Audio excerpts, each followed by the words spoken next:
All right, Coach, I think we're ready when you guys are ready in the studio. All right.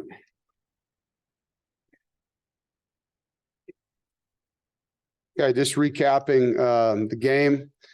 Obviously, a tough emotional loss for our staff and team, and the guys were very invested and fought hard to win the game. It was a great turnout and environment, and it was awesome to see Coach Cower and his family and deserving wonderful recognition for a great guy, alum, coach that admire so much, and thankful that he was able to be here with all of his family, and it's great to see him and see the fans recognize him the way they did.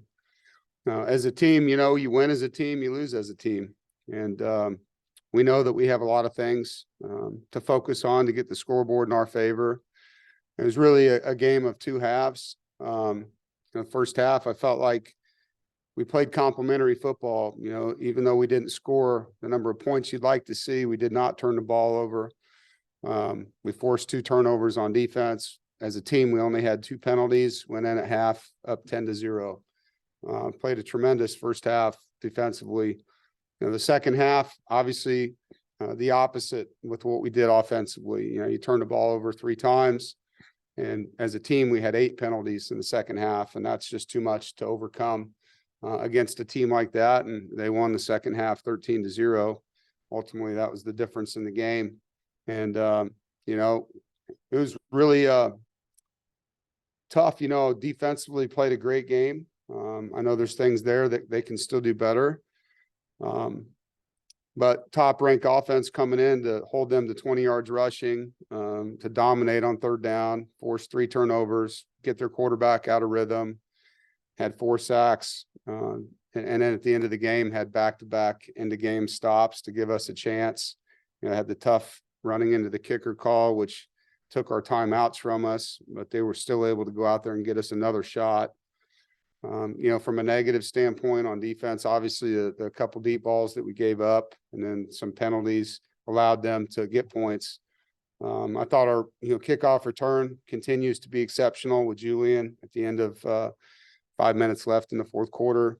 And that was real close to going all the way. You know, Braden had a great kick to end the first half. You know, the negative was our punt coverage. Gave up a 26-yard return on a play where we didn't have very good hang time. But moving forward, we need to obviously perform better offensively, and everyone's a part of that dysfunction, and also everyone's a part of that solution. And I always start with that. You know, I think you can look at things from 2 angles. It always starts with me, and, you know, as the head coach, I have to do everything I can to help the players, to help the staff. And that's really the trickle down from leadership. You know, it starts with me. And so when things aren't good in any area, I own that as the head coach. And then goes to the coordinators and the position coaches, and then the players have to go out and execute at a high level. And so, you know, I own that, and I look forward to fixing it, you know, with the guys and seeing Coach Anae and his staff and these players. You know, what we've done well has been, you know, something that we'll continue to do well, but the things we haven't, we have to fix. And to me, it starts just playing together, and the chemistry offensively needs to be better. You know, we need to galvanize, and these guys like each other. They're good teammates. You know, it's a matter of just playing better together.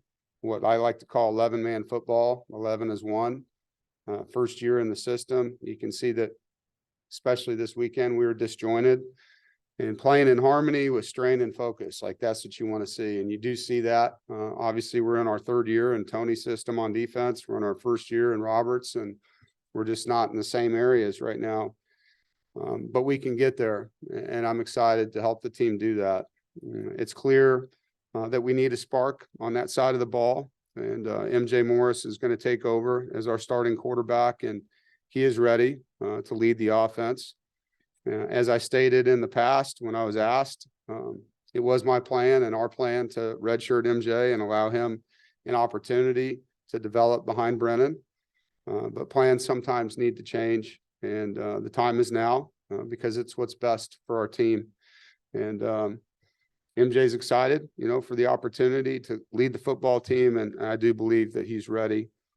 Brennan will be a great teammate to MJ, just as MJ has been to Brennan in his role. And Brennan has a role on our team.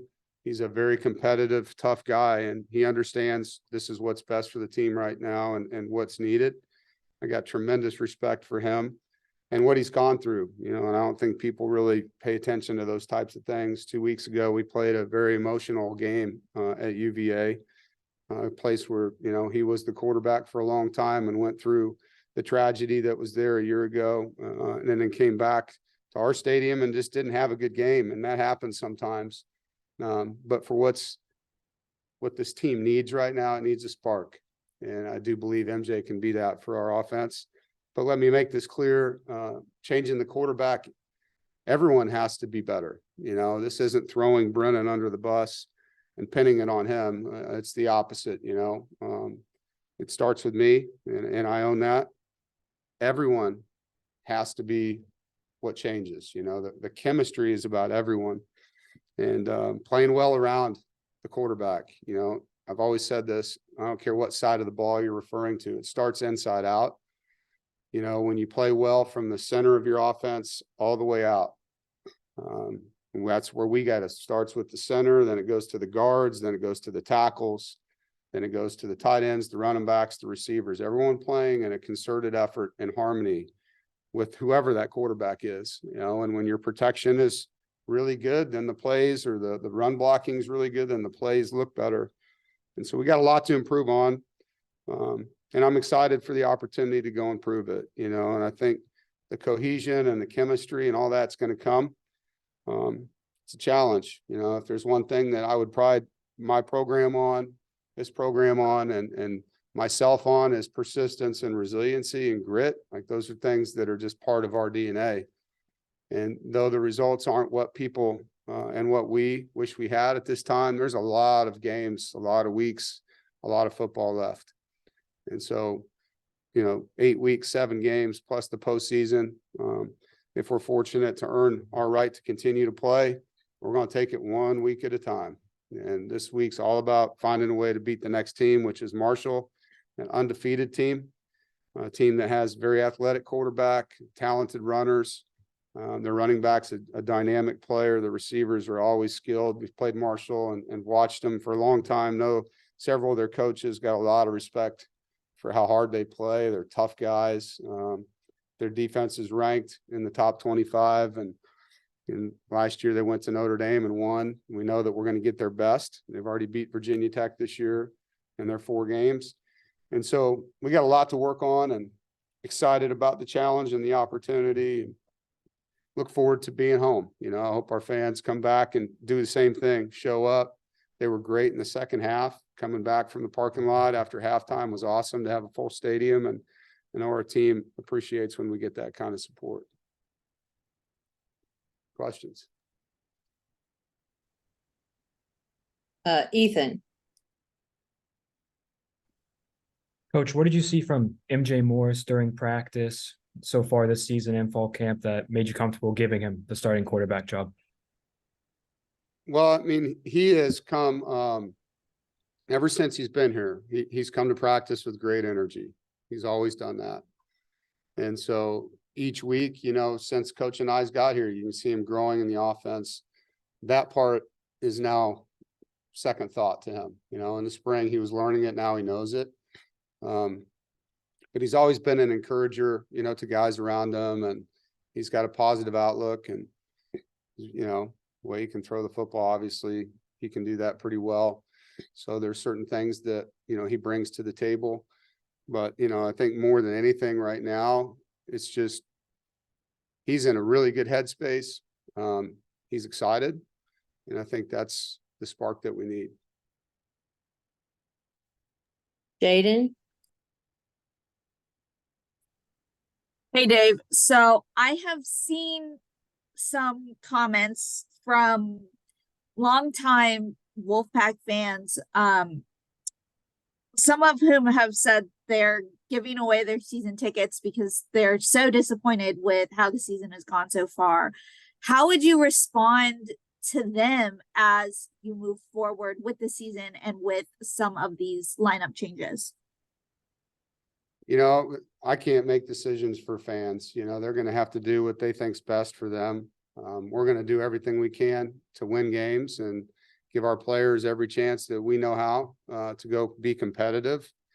We're not quitting on them, and I would hope that they would understand that as much as we hate losing, they hate losing, to stick with the guys and continue to have that resiliency and grit that NC State is known for. James? Yeah, Dave, Jacarius Peak played a major role against Louisville, got a lot of reps at right tackle. Just evaluate his performance and really his first true start there. He looked like he did some good things. He did, yeah. You know, I actually just met with him and proud of him. You know, he went in against a really good defensive line.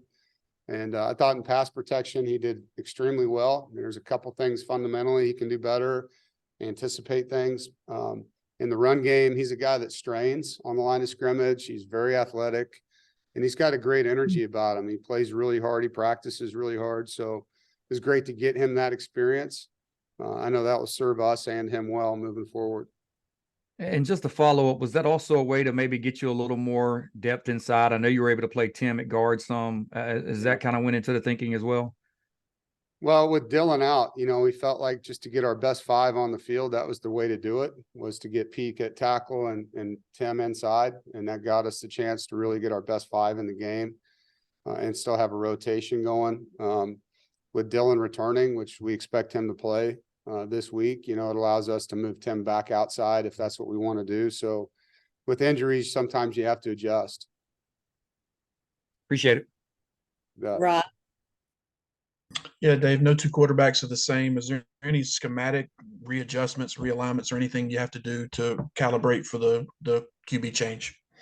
Yeah, I know Coach and I will always try to play to what a player's strengths are and you know, do what they can do best. That's where the offense starts. You know, to tell you what those are, I don't think would be smart going into the week of the game, but I would tell you that Coach and I is going to use the skills of the guys he has to the best of his ability. That's what he's good at. Brian? Pirtle? Yes, thank you. Hey, Coach. Especially as building the chemistry in the overall offense, making the switch to Morris at QB. How do you think the offensive line is gonna? How can they handle this adjustment well? Well, I'm hoping everyone handles it well. You know, I think that's their responsibility as teammates, is to support the guy that's in the position that he's in and, you know, go play as hard as you can. And I think, you know, as a former offensive player, I always took it personal, you know, when players tackled my running back or tackled my quarterback. You want to protect those guys and help them. And I would expect it to be no different in our locker room. That's the expectation and the standard, is to go play as hard as you can for your teammates. And I know MJ will bring great energy to those guys. Noah? Hey, good afternoon, Coach. You know, you talked about looking for a spark, kind of making, you know, MJ the quarterback now. What did you kind of see from him, you know, in the games he played last year? And, you know, how do you kind of hope that he can take that experience and take it into this weekend's game? Well, he's got a very calming effect on game day. He's not a guy where the lights are too big. You know, he just jumped in as a freshman, went and played. And some guys, you'd see him shrink in those scenarios. He doesn't. He's the same guy in games as he is in practice. And so his level of ability to just be himself and whatever's going on around him doesn't impact him in a negative way, I think really shows his maturity. You know, again, the decision to redshirt him at the beginning of the year was about development. It wasn't about he's not a good player. You know, as we went with experience and wanted to give him a chance to have an extended period of time to be healthy and develop as a player. And I think it served him well. I mean, he looks really good right now. And so we're bailing on that a little earlier than expected, but he got an entire offseason and all of training camp and the whole month of September here under his belt. He feels good, and it's what the team needs. Brian Murphy? Yeah, Coach, when did you make the decision, and how did you tell Brennan in particular? And given that, you know, he's a transfer and all that went into that, how difficult a conversation is that? Yeah, I came in Saturday. We played Friday night, as you know, and I watched the game a bunch of times and then sat down with the coaches on offense and we watched a bunch of it together, talked about the season so far, talked about where we're at, where we need to go. And then Sunday, when we came back in, made that decision, met with those guys individually and let them know what we were doing. They both handled it as good teammates and competitors would. Like I said, Brennan's going to be a great teammate. He handled a very tough conversation as well as he possibly can. I think my respect for him has always been high because he's a super competitive dude, but he is an excellent teammate. And so he handled it as well as you could hope. And you'll see that. You'll see him leading. He'll be on the sideline cheering guys on throughout the game. And if he's needed to play, he's going to play. And he'll come in and play hard. He's the backup at this point. Yes. Thank you. Noah? Yeah, I should, follow up on that.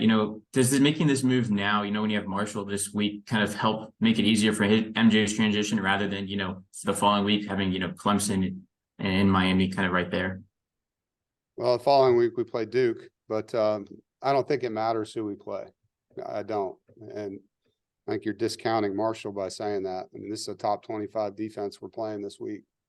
So this is the right time to do this for the football team. It has nothing to do with who we're playing. It's how we're playing, not who we're playing. And this is the right time to do this. And again, it's not what our plan was. Sometimes plans don't go as the way you hoped, and so you have to adjust. And, as fans out there, I hope that they adjust as well, and I think that's the biggest thing you can say is it's a long season, man. A lot of things can happen in the next 7 weeks and will happen in college football.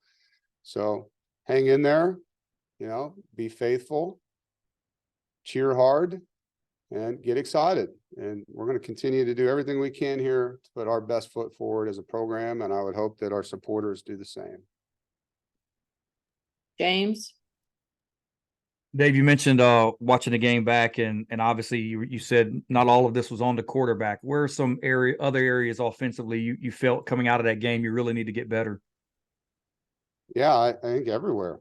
I think everywhere. The protection at times, and that goes on a lot of people. It's not just the O-line, and sometimes it's the D-line doing a better job. But there was a lot of times in that game where he couldn't sit in the pocket and throw, and he was running for his life. And then there was times where he had good protection, guys weren't open, and then there was times guys were open with good protection, and he's able to throw the ball, sometimes successfully, sometimes not. And I think just all of that playing together, it's a function of having good protection repetitively over time so that you trust your pocket as a quarterback, and then your running back's a part of that protection, or sometimes your tight end's a part of that.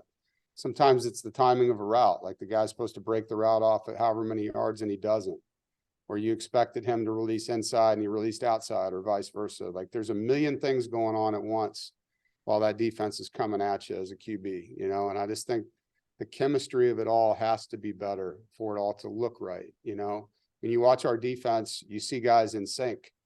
And when you watch our offense, we're not. And that's the difference right now, and so we've got to get in sync, and there's lots of things that go into that. So I said, the quarterback's always the guy that everyone points at. It starts at the head coach, then it goes to the coordinator, then the position coaches, then the quarterback, then everyone else. And like all of us are the ones to blame, and all of us are the ones to fix it, and so I don't think you can just throw anybody out under the bus in this as a reporter. Like, we need to get better, we all know that, and we're going to go get better, and I'm excited for the opportunity to do that. Pirtle?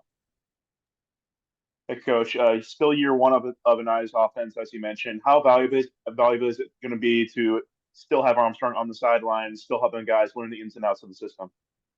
Can you say that again? I'm sorry. No, that's all right. You mentioned earlier, still year one of Coach Anae's system. How valuable is it going to be to have Armstrong's continued there on the sidelines, helping guys learn the system? Yeah, no, look, he knows the offense well. He's been through a lot as a player. He'll be a great sounding board. He'll have energy down there for guys. He'll cheer guys on. So he's going to be a good teammate down there. I guarantee you that. And I know that he'll do a good job helping MJ and the other guys around him. Ethan? Coach, I apologize if you've already addressed this and I missed it, but is there any plan to appeal Sean Brown's targeting call? Yes. So we've submitted the paperwork through the league office and they turn it in, and then eventually we'll find out, can he play in the first half or not? Right now, we just don't have an answer. Got it. Thanks. Rob? Yeah, Dave, from a coaching perspective, when you have to make those moves, how difficult is it? Obviously, you develop feelings and regard for the young men that compete for you. How hard is it to sort of cross that bridge? Yeah, it's hard. Like we all know why anyone transfers and has 1 year left. Like they want to finish out and have a great year. And like I said, this is a guy you want on your team. He's tough, man. He competes his butt off and he puts his body on the line every week and runs through people. And he's a good guy. He is. He's just a good person. And so whenever you have to have tough conversations with anyone who does everything he can do and works really hard and it's just not going well, that's not easy for anybody in life, right? And so speak to him from the heart, tell him you love him, and this is what's best for the organization. He understands that. Like he's a great guy. And so, but to answer your question, yeah, I mean, delivering hard news as a leader is never the fun part of the job, but it's also a necessary thing. You always have to choose what's best for the organization at the end of the day, and I've had to do that through my tenure here in a lot of different avenues, whether it's staff, systems, different things. 3 years ago, we switched from a 4-down to a 3-down defense. And there's a lot of, why are we doing this? Well, it's really paid off. We're playing really well. Sometimes you make decisions that really work out and they don't just happen overnight. It takes a little bit of time to get the things in place. And so that's where we're at. We're evolving. I've been saying that since training camp, that this is going to be an evolution and it's going to continue to grow. Hey, Following the Notre Dame loss, when you spoke to us on Monday, you described the locker room as angry when you guys were reviewing the tape and kind of reviewing the loss. How would you say the mood of the locker room was yesterday when you discussed the loss and kind of their motivation and their perspective going into this week's prep? Yeah, I think it was different. I think in the Notre Dame loss, it was a 3-phase loss. I felt like in that game, all parts involved didn't play complementary football for each other. In that game, we scored 24 points, which obviously we would have loved to have had the other night, and there was spurts in that game where the defense would go 3 and out, the offense would get field position, not take advantage of it. And then the offense would go score to get us back in the game. And then the defense would give up a touchdown. Like we just didn't play well as a team, even though we had spurts where we played well, different from the Louisville game. The defense played a good game. Aside from a few deep balls, played a really, really good game. So you had one side of the ball that was frustrated because they did everything that they could probably do. And the other side that, failed is how they felt. And so when you get into those, it's really a tough loss, because one side doesn't get the joy from how they played and the other side is mad that they didn't live up to what the other side needed. Like our kids care about each other that way and they don't want to let each other down, so, it is a proud group of guys that wants to play well as a team and it's fixable, and so that's the thing now is you look at the pieces that are there and you're 3-2, you got 7 games left. And the only thing that matters is winning the next game. And you just find a way to do that. And then you get to the next week. All right, how can we win this one? And you just 1 week at a time. And that's where we're at. James. Yeah, Dave, at receiver this past week, Terrell had a good game for you. Previous week, you saw KC. Feels like there's a different guy every week, but no one's really kind of putting weeks on top of each other. How would you evaluate that position? Yeah, I think you're right. I think KC's been our most consistent on offense in that position. We just had a hard time connecting with him in this past week's game and something we have to do. We have to be able to get him the football. I was excited. You've heard me talk about Terrell, that he's practiced well, and we're waiting for him to kind of get going. And so it was good to see that happen. He's one of our faster players, and that'll be a good confidence thing for him. But yeah, I think for a quarterback to know where guys are at, Julian Gray, he's a guy that's had some big catches this year. Keon had one in Notre Dame. We need to play better collectively and be more consistent. inside, outside, all of that. And, you know, the chemistry of that with MJ will be a big part of this. Noah, you want to finish us up? Yeah, kind of going off of that, you know, at Virginia, you talked about, you know, wanting to see more consistency from the running backs kind of in the run game. Where have you kind of seen, you know, like how has it kind of, you know, struggled to find that in the last couple of games just from your running backs in that part of the game? Yeah, you know, we're averaging over 5 yards a carry, taking the VMI game out of it, just in our Power 5 games in the tailback room right now. We need to have more consistent, probably play calling in the run game that way to get those guys a rhythm. I know Robert's talked a lot about that. You know, I think he's trying to figure out or feel out the best way for the O-line with Dylan out. There's been a lot of change, you know, when you look at that. And so the O-line piece with guys moving around, the tight end room had guys moving around. We need to settle in the run game. And so Michael Allen has showed that he can produce some things there. Obviously, we've seen Delbert Mims run hard, and he's hard to bring down. You know, Jordan stepping away and then losing Kendrick was a part of that too. You know, that room dynamic changed, and that's just the reality of what's happened in there. And so, you know, picked up the slack in the run game a little bit, probably a lot with Brennan. Some of that's just him running on his own, some of those designed runs that you saw. So we need to settle in now that we, you know, have MJ in there with the run game and where we're at. And hopefully we'll have Kendrick coming back to us here soon. All right. Thank you guys. Have a good day. Thanks, Coach. Thanks, everybody.